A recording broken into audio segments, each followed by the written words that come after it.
Unfortunately, England doesn't fall, but everybody thinks it's going to. In fact, Hitler thinks it's going to. And as he's bombarding this and it looks like England's going to fall, there's no honor among thieves. What does Hitler do? Invades Russia. And this, you have to understand, is proof, even further proof, that Russia genuinely thought of Hitler as an ally. Russia had no defenses because they thought they were friends. Hitler and Stalin, even though they made fun of each other in rhetoric, he had no defenses with Hitler. Hitler came in, and he came within 10 miles of taking Moscow. Just poured through. But as is the case always with Russia, their terrain, their weather, it's always against them. If Germany goes within 10 miles of Moscow, what do they have to do? They've got to get more supplies, they've got to get more fuel, they've got to get more weapons, they've got to get everything. And so they stop 10 miles outside of Moscow. And as soon as they stop, it's like a chess game. You make your move, what does that give the other guy? His move. And Soviet Union was able to start up. To tell the story quickly, the Soviet Union ends up losing 20 million people. 20 million people in the Eastern Front. By far, the one with the highest number of deaths. 20 million. There are 20,000 towns in Russia that are flat disappeared. That's just because of Hitler's invasion? Because of Hitler's invasion. Well, for the next 4 years, 4.5 years, what is the Soviet Union going to try to do? Push them back. So this is where the Soviet Union fights. Right here. The Eastern Front. Germany has a Western Front, but it's over the water. So they're just lobbing missiles. Who's not in the game yet? The United States. Hitler thinks he's got a good victory. In fact, a lot of people think it's possible. Then what happens? Why does Japan bomb Pearl Harbor? There's a certain line in the world, right? You cross this line, there's going to be a reaction. You never know where that line is. And oddly enough, for Hitler, he was able to cross all sorts of lines before anybody did anything. Once he invades Poland, that happens to be the line. Well, where is it for the United States? In the Pacific. Japan wants to get all sorts of these supply depots. He wants materials. And they know that there's a couple of lines that they're going to cross. And if they cross that, the United States is going to react.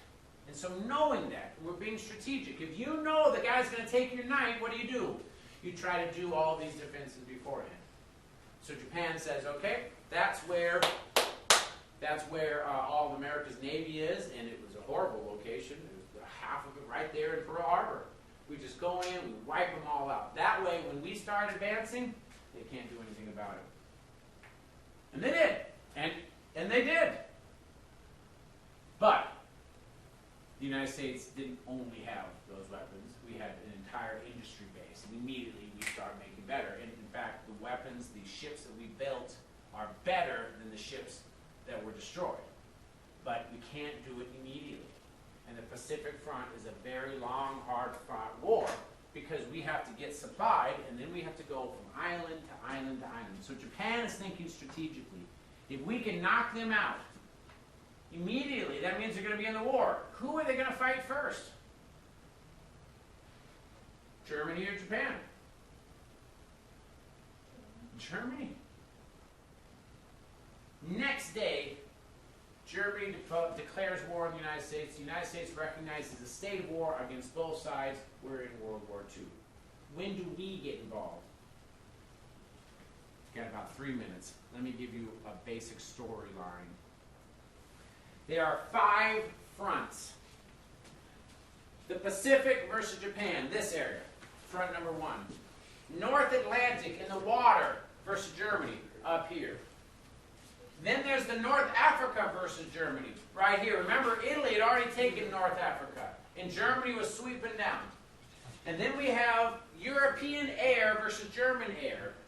And then we have European land versus Germany. This is a global war, 5 different spots. What do you think the very first thing we should do?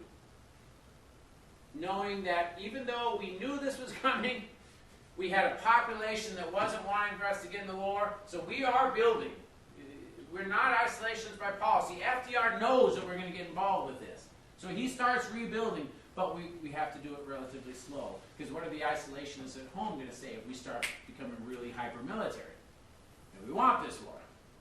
We just know it's going to be in there. So what's the very first thing we should do? Those 5 fronts, where should we go first? That's one option. How can we attack this base? We can come in and we can help England. We're definitely coming in. But we need to have someplace else. We need North Africa. That has to be a launching pad. So that'll be the first. It's also the furthest away from Europe. We can do this. It's Italy. We can try this. That's our first approach until we're able to get ready. In the end, if we want to win this war, what's the last front? For the Germans, what's the front that we have to do in order to win this war against Germany? It's got to be Europe. European land versus Germany. We've got to cross this water and we have to attack. But we can't do it when Germany is a huge fortress. We have to soften them up. We have to weaken them. So we have to do all the other fronts first. That's what happens. 3 stages of this war. The first stage, from 41, and let's be honest, it's like a month of 41. So mostly 42 and 43, we're softening them up so that we can be prepared. And while we're softening them up, we are rebuilding as possibly as we can. We're also preventing blood loss. What I mean by that is that Japan had gone through and taken a ton of islands. We have to stop them from advancing. So we do go to the Pacific to stop them from advancing, but we're not going to attack Japan yet. We just want to prevent them from going farther. We want to prevent Germany from going farther in Africa. We actually knew this, in hindsight, we knew this as early as 1939, that Hitler's 4-year plan was to take out Russia, take out England, go into Africa, move over to South America, and then go into the United States. We got this through espionage. That was his plan. 4 years. And if you really look at what he did, isn't that kind of following the plan? He is that close. If he'd have taken out the Soviet Union, where would we have been able to land? What's going to stop him from taking out Africa? Nothing. And if he's got all of this, it's easy for him to get into South America and go through Central America. That would have been a battle. The United States would have been isolated. If he takes out the United States, why not have the world? He's got an agreement with Japan, but he had an agreement with the Soviet Union. If he's got all of this, what's left? It's not in 4 years, but world, total world domination. Stage 1, we're just going to stop. And we're successful. We are building up our Navy, we're building up our airplanes, we're building and we're stopping. Stage 2 is different. By the time we get to stage 2, we've actually successfully weakened Italy so much that we are able to go north from Italy. We start having an air campaign where we own the skies, and so we are bombing them. At this point, it's not stopping the bleeding. We are actually softening Germany to get ready for the final attack. This lasts for about a year, and it is huge. I cannot tell you how much the bombing is. We know about Nagasaki and Hiroshima with the atomic bombs. Dresden, a little country, a little town in Germany, had more destruction than either Nagasaki and Hiroshima. You didn't have radioactive, but they just absolutely rained bombs on us. And they did it throughout Europe.